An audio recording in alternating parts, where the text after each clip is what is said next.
എങ്ങനെ ഇത് മുതലാകുന്നേ?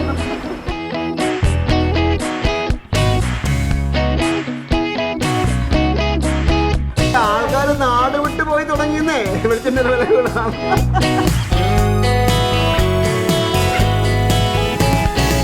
നമസ്കാരം. നമ്മൾ ഈ ഫുഡ് വ്ലോഗ് ചെയ്യുമ്പോൾ പലപ്പോഴും പറഞ്ഞിട്ടുണ്ട് ഞങ്ങൾ ഈ വില കുറച്ചും അതുപോലെ തന്നെ നമ്മുടെ സാധാരണക്കാരുടെ ബഡ്ജറ്റിന് അനുയോജ്യമായും എങ്കിൽ അത്രയും ക്വാളിറ്റിയും അത്രയും ടേസ്റ്റുമായിട്ടുള്ള സ്ഥലങ്ങൾ മാത്രമേ ഞങ്ങൾ പരിചയപ്പെടുത്തുന്നുള്ളൂ. അത്തരം ഒരിടത്തിലാണ് ഇപ്പോൾ വിസ്മയ അന്വേഷിച്ച് നിൽക്കുന്നത്. ഇത് വേറെങ്ങുമല്ല, ഇത് ആറ്റിങ്ങൽ പൂവമ്പാറ.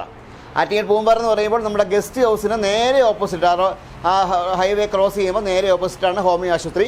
അതിൻ്റെ ക്യാൻറ്റീനാണ്. നമ്മൾ കുറച്ച് ചേച്ചിമാരാണ് നടത്തുന്നത്. ഇവിടുത്തെ ഊണിന് 20 രൂപയേ ഉള്ളൂ.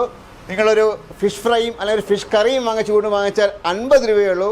നിങ്ങളൊരു ചിക്കൻ കറിയും വാങ്ങിച്ചിട്ട് ഊണ് കഴിച്ചാൽ 70 രൂപയേ ഉള്ളൂ. ഞാൻ പലപ്പോഴും ഈ പ്രൈവറ്റ് ബസ്സിലൊക്കെ വരുമ്പോഴത്തേക്ക് ഇവിടെ എത്തുമ്പോഴത്തേക്ക് വണ്ടി ഇങ്ങ് ചവിട്ടും, കണ്ടക്ടറോ കിളിയോ ആരെങ്കിലും ഓടി ഇറങ്ങി വരുന്നതാണ്, ഒരു പാഴ്സലും വാങ്ങിച്ചിട്ട് പോകുന്നതാണ്. എനിക്ക് അതൊന്നും രഹസ്യം പിടികിട്ടില്ല. പക്ഷേ ഞാൻ 2 ദിവസം മുമ്പ് അറിഞ്ഞത് ഇവിടെ ഇങ്ങനൊരു ഭക്ഷണശാലയുണ്ട്, ഇത്ര കുറച്ച് കാശേ ഉള്ളൂ. ഇതാ എൻ്റെ മുമ്പിലിരിക്കുന്ന 50 രൂപയുടെ ഊണാണ്. ഇതിലെന്തെങ്കിലും ഒരു കുറവുണ്ടാകും നിങ്ങൾ നോക്കി. കാരണം വെച്ചാൽ പുളിശ്ശേരിയും രസവും തീർന്നു. ഞങ്ങൾ വന്നപ്പോൾ 2.5 മണി കഴിഞ്ഞു പോയി. പുളിശ്ശേരി രസവും തീർന്നു. ഇതാ ഒരു മീൻ വറുത്തത്. എന്താ സാധാരണ ഹോട്ടലിൽ കിടക്കുന്ന ഇത്, ഈ മീൻ വറുത്തതിന് 30 രൂപ 40 രൂപയൊക്കെ വാങ്ങും. ഒരു മീൻ വറുത്തത്, പിന്നെ ഒരു കൂട്ടുകറി, ഒരു തോരൻ, ഒരു അച്ചാറ്, മീൻ കറി സ്പെഷ്യൽ. ഈ ഒരു ഊണിന് വെറും 50 രൂപയാണ് ഈ ചേച്ചിമാരുടെ വാങ്ങുന്നത്. അത് മാത്രമല്ല, ഇതിന് ഈ ഫിഷ് ഫ്രൈക്ക് പകരം ചിക്കൻ കറി ആണെങ്കിൽ 70 രൂപയുള്ളൂ. നമുക്ക് ചിന്തിക്കാൻ പറ്റുമോ 70 രൂപയ്ക്ക് ഊണും ചിക്കൻ കറി, അല്ലെങ്കിൽ 50 രൂപയ്ക്ക് ഊണും മീൻ വറുത്തും കൂടെ? ഞാൻ പണ്ടൊരു ജർമ്മൻ ഗൈഡിനോട് സംസാരിച്ചായിരുന്നു. അപ്പോൾ അദ്ദേഹം പറഞ്ഞത് വെച്ചാൽ, അന്ന് പറഞ്ഞത്, കാരണം ഏറ്റവും ജീവിക്കാൻ അനുയോജ്യമായ സാഹചര്യം കേരളത്തിലാണ്. കാരണം 20 രൂപയ്ക്ക് ഊണ് കിട്ടുമെന്ന് അന്ന് എന്നോട് ഒരു 10-15 വർഷം, 10-15 അല്ല അതിന് മുമ്പ് വർഷം ഉണ്ടെന്ന് തോന്നും, എന്നോട് പറഞ്ഞിട്ടുണ്ട്. ഒരു ജർമ്മൻ ഗൈഡാണ് എൻ്റെ പറഞ്ഞത്.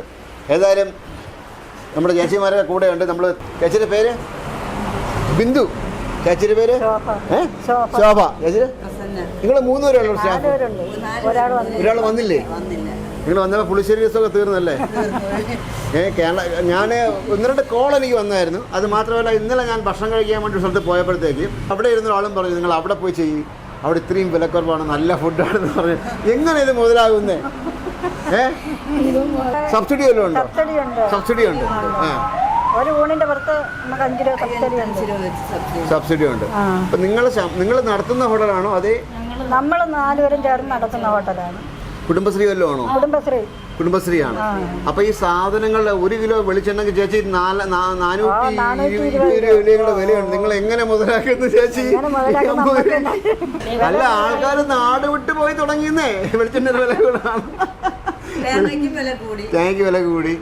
പക്ഷെ എന്തായാലും നിങ്ങൾ ചെയ്യുന്ന വലിയൊരു കാര്യമാണ്. സബ്സിഡിയോടെ ആണെങ്കിലും, കാരണം 20 രൂപയ്ക്ക് ഊണ് കൊടുക്കുക എന്ന് പറഞ്ഞാലും 50 രൂപയ്ക്ക് മീനും കൂട്ടി ഊണ് കൊടുക്കുക എന്ന് പറഞ്ഞാലും അതൊരു വലിയ കാര്യം തന്നെയാണ്.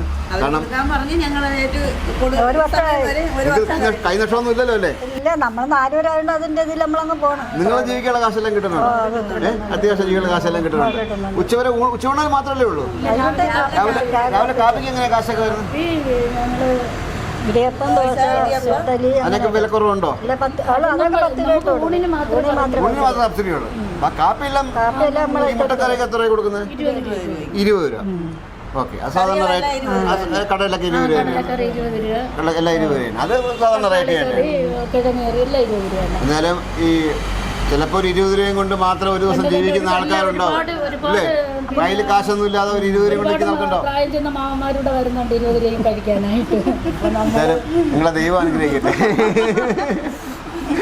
അതൊക്കെ ചെയ്യുന്നുണ്ടല്ലോ. അന്നമാണ് പുണ്യം. ഇന്ന് ഒരുപാട് ലേറ്റായി പോയി. എന്തായാലും തീർച്ചയായിട്ടും ഒരു ദിവസം ഞാൻ വരുന്നുണ്ട്. ഞാൻ അമ്മമാരെ ഭക്ഷണം കഴിക്കാൻ വരുന്നുണ്ട്. നിങ്ങൾ ചെയ്യുന്ന ഒരു ചെറിയ കാര്യമല്ല, വലിയ കാര്യം തന്നെയാണ്. അത് ഒരാൾക്ക് അന്നം ഇത്ര കാശിന് കൊടുക്കുക, ചെറിയ കാശിന് കൊടുക്കുക വലിയ കാര്യം തന്നെയാണ്. ഏതായാലും ഈ അമ്മമാരെയും ഈ ഹോട്ടലിനെയും പരിചയപ്പെടുത്താൻ കഴിഞ്ഞ ഒരു ചാരിതാർത്ഥത്തോടു കൂടി ഞാൻ ഈ എപ്പിസോഡ് വൈൻഡ് ചെയ്യുകയാണ്. വിസ്മയ സൗണ്ടിൻ്റെ ക്യാമറമാൻ അനീഷിനൊപ്പം ശ്രീജിത്ത് മാരാർ സൈനിങ് ഓഫ്.